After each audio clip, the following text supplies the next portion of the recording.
Hey guys, what's up? Today I'm outside, got a fire going, and I thought it was very creepy out here, so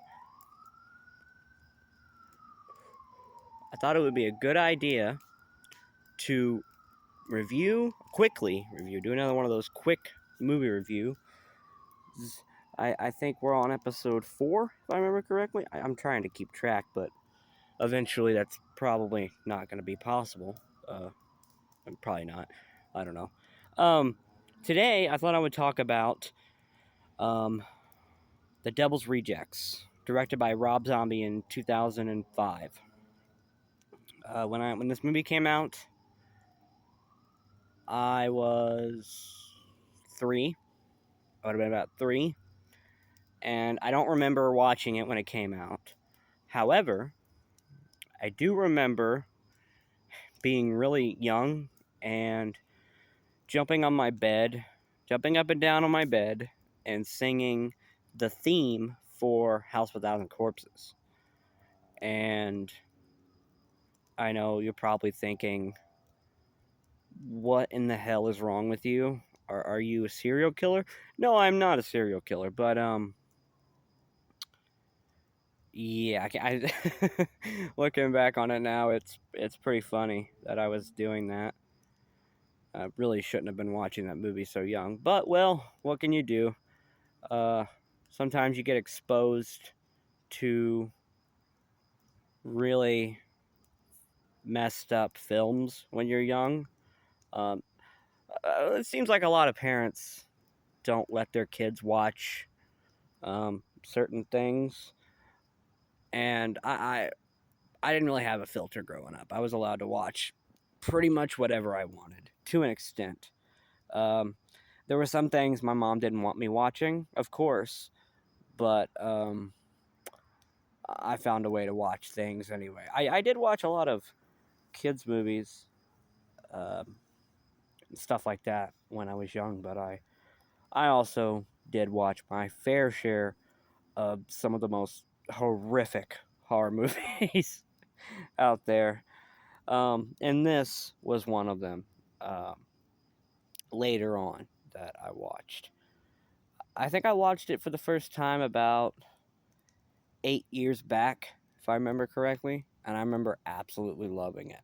But I watched it not too long ago, and it's one of my favorites. So, sorry, uh, getting off topic here, but yeah. So Rob Zombie's second film, which was The Devil's Rejects, released in 2005. He also wrote it, and the music in this movie, um, I don't think he did a lot of music in this movie. I just rewatched it a few days ago, and I'm not hearing a lot of Rob Zombie music in the movie. Um, that seemed like it was mainly in the House of a Thousand Corpses. But yeah, The Devil's Rejects, it had its own soundtrack of pr- primar- uh, primarily 70s music, I believe.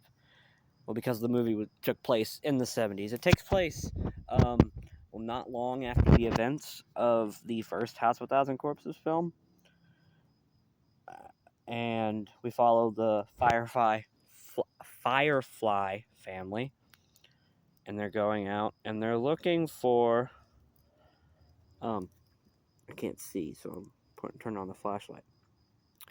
Anyway, they're looking for um, they're trying to take down the Firefly family. The team was led by the sheriff, and very beginning of the film, we see all the cops um, ambush the house, and of course the two of them get away. Um, the brother dies, and the mom, she tries to kill herself, but she ends up going with them. They arrest her. So for the next almost 2 hours. I think this movie is 2 hours. The director's cut, I think, is even a little bit longer. We watch as the Firefly family with Sid Haig. And we find out in this movie that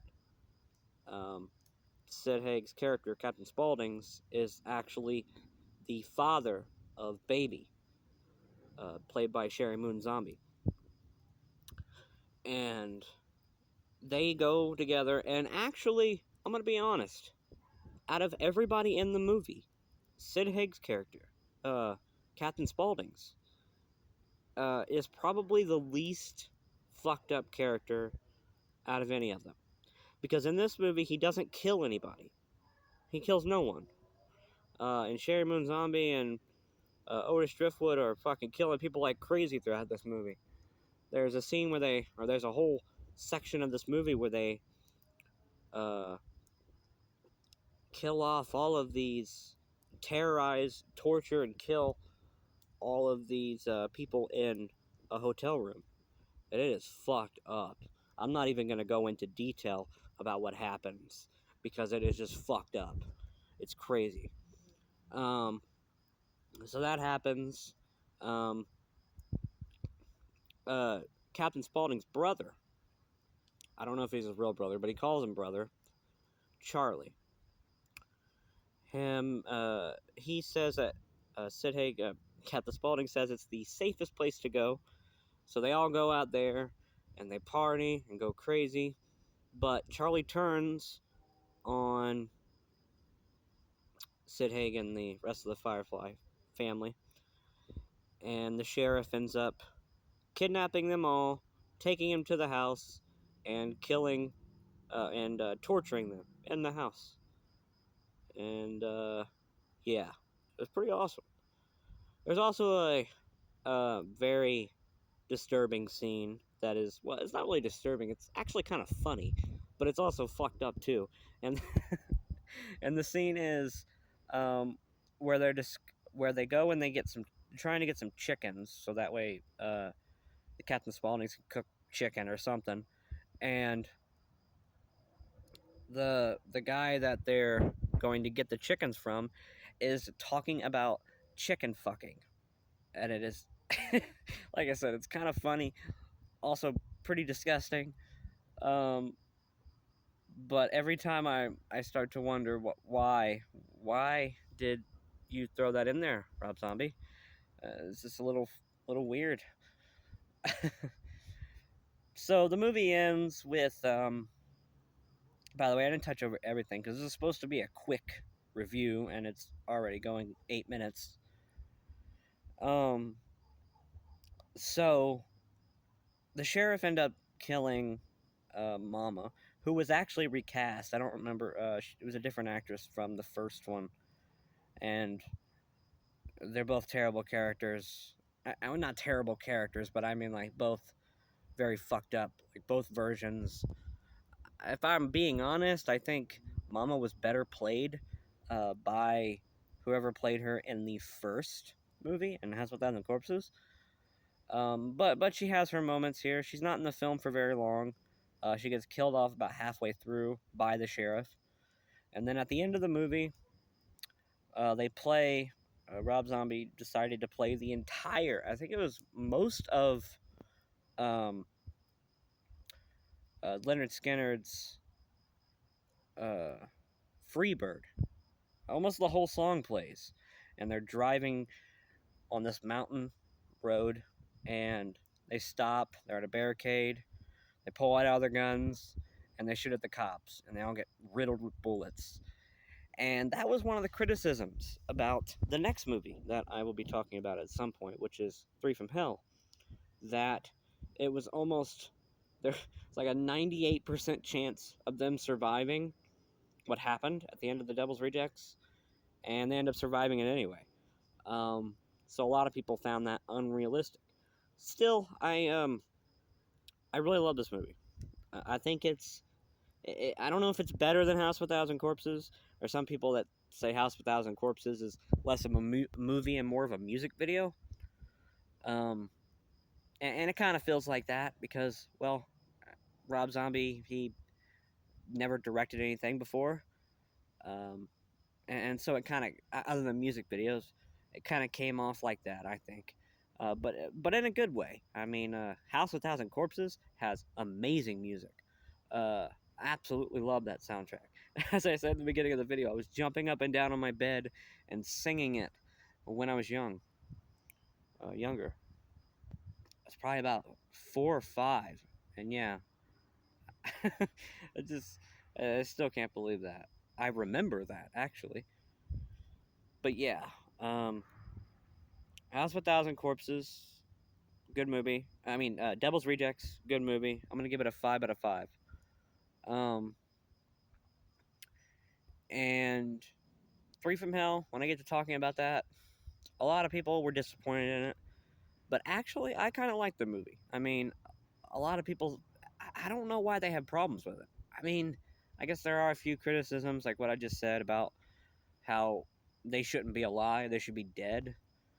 Um, and there's other stuff too, like that it was kind of an unnecessary sequel. And excuse me, and at the end of the movie, like it doesn't have like a fulfilling ending with all of them dying, kind of like uh, Devil's Rejects did, and like the movie ends on just like they're all alive and they're gonna continue to go on killing people. I mean, that was it. I mean, I feel like things would have been better if they died at the end of Three from Hell. But yeah, that's gonna be my review. Thank you guys for watching. Sorry this one went on a little longer than I thought, because I started talking about other stuff. But yeah, thank you guys for watching. Bye.